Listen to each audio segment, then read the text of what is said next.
¿Qué está causando el colapso de los bancos en Estados Unidos? El alza de las tasas de interés, realizada por la Reserva Federal de Estados Unidos, ha generado pérdidas billonarias a los bancos americanos. Ha sido un marzo complicado para el mercado bancario de Estados Unidos. Todo comenzó con el cese de operaciones del banco especializado en servicios para empresas de criptomonedas, Silvergate Bank. Luego, las autoridades intervinieron a Silicon Valley Bank, el banco de las startups de tecnología, al considerar que el mismo no podía pagar sus obligaciones. Por último, nos hemos despertado hoy con la noticia de que también ha sido intervenido el banco Signature, otra pieza clave para el mercado de criptomonedas. Con esta seguidilla de bancos colapsados, el mercado financiero se ha puesto tenso. Por un lado, tenemos a los de bancos regionales de Estados Unidos perdiendo hasta 11% de la totalidad de su mercado en cuestión de horas. Entre ellos están entidades como First Republican Bank, cuyas acciones particulares han caído más de 60%, Western Alliance Bank Corporation que lleva casi 60% de pérdidas y PacWest Bancorp con una situación similar. Grandes firmas bancarias, como JP Morgan y Wells Fargo también han visto una caída en el valor de sus acciones. La debacle ha sido tan fuerte que, incluso, ha cruzado el mar y ha llegado hasta Europa en donde el sector bancario ha caído hasta 5%. Pero, ¿qué es lo que está produciendo todo este desastre? Pues, las pruebas apuntan a las decisiones económicas que ha tomado la Reserva Federal, Fed y el Departamento del Tesoro. Específicamente, las ayudas que inyectó el gobierno cuando la pandemia de COVID-19 y el posterior aumento agresivo de las tasas de interés.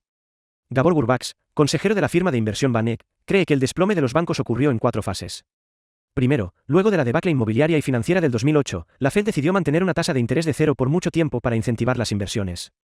Las tasas de interés es el porcentaje que aplica la entidad a los préstamos interbancarios. Es decir, se trata de un elemento importante para la inversión y si la misma se encuentra en prácticamente cero, hace altamente beneficioso para los inversionistas endeudarse para invertir capital. Gurbax considera que la Fed mantuvo esta tasa mucho tiempo en porcentajes bajísimos, empezando a aumentar después del año 2015 de manera muy lenta. Nadie se esperaba, para aquel entonces, que en 2020 estaríamos sumergidos en una crisis de salud producto de la pandemia de COVID-19, la cual afectaría a la economía de Estados Unidos considerablemente. Con el objetivo de salvar a las compañías que estaban reportando pérdidas por la cuarentena forzada, el gobierno de Estados Unidos decidió imprimir dinero y distribuirlo en ayudas. Lo que en un principio se trató de una medida para inyectar liquidez al mercado, muy pronto se convirtió en un problema de inflación. Para el año 2022 ya las autoridades americanas estaban tomando medidas para intentar controlar los precios de los productos, utilizando el aumento de las tasas de interés como el aliciente para desincentivar el gasto en la población y aumentar el ahorro. De esta manera, el año pasado estuvo muy marcado por subidas agresivas de las tasas, las cuales golpearon los mercados bursátiles y a las criptomonedas. Un sector grandemente afectado fueron las empresas, entre ellos bancos, que se endeudaron para invertir en activos de plazo fijo. Es decir, métodos de inversión tradicionales que proponen ganancias en periodos de varios meses o años. El más popular entre ellos los bonos de la Reserva Federal, Fed a plazo de 10 años, en donde el Estado ofrece una manera, segura, según su propuesta, de ahorrar que devienen intereses a largo plazo. No obstante, con las tasas de interés subiendo cada vez más, lo que terminaron generando fue pérdidas. Según la Corporación Federal de Seguros de Depósitos, FDIC, las instituciones bancarias están paradas hoy en día en pérdidas por los bonos que superan los billones de dólares. Es este panorama el que llevó a la quiebra al 15º banco más grande de Estados Unidos, el Silicon Valley Bank, SVB. La mayoría de los clientes de esta entidad bancaria son empresas de tecnología, entre ellas algunas firmas de inversión de capital e incluso negocios como la stablecoin de Circle, USDC. Con el aumento de las tasas y la posibilidad de una recesión, el banco empezó a registrar una salida de depósitos considerable. Para tratar de paliar la situación, los ejecutivos de Silicon Valley Bank deciden vender parte de sus acciones, recoger capital de inversión y también vender unos bonos que estaban en pérdidas. La disminución de valor de estos bonos era tal que las pérdidas casi llegaron a los $2.000 millones, una situación que generó desconfianza entre los usuarios e inversionistas de la empresa. Los traders comenzaron a vender sus acciones de SVB y los ahorristas a sacar su dinero, retirando alrededor de $42.000 millones en cuestión de días. Con este panorama, Silicon Valley Bank tuvo que ser intervenido por las autoridades. ¿Cuáles son los pronósticos a futuro?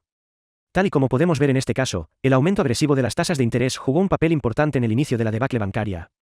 Cuando el SVB cayó, generó una oleada de nerviosismo que ha generado corridas bancarias en distintas entidades, así como pérdidas considerables en el valor de sus acciones. Todo esto ha obligado a las autoridades de Estados Unidos a intervenir y comprometerse en que todos los ahorristas recibirán la totalidad de su dinero. No obstante, los inversionistas de estos bancos, que ya vienen sufriendo por el aumento de tasas y habrían confiado en el sistema a la hora de depositar su capital, no recibirán compensaciones por las pérdidas que han tenido que asumir. El contexto es bastante complejo. Gabor Gurbax cree que estamos a las puertas de una situación en donde nadie ganará.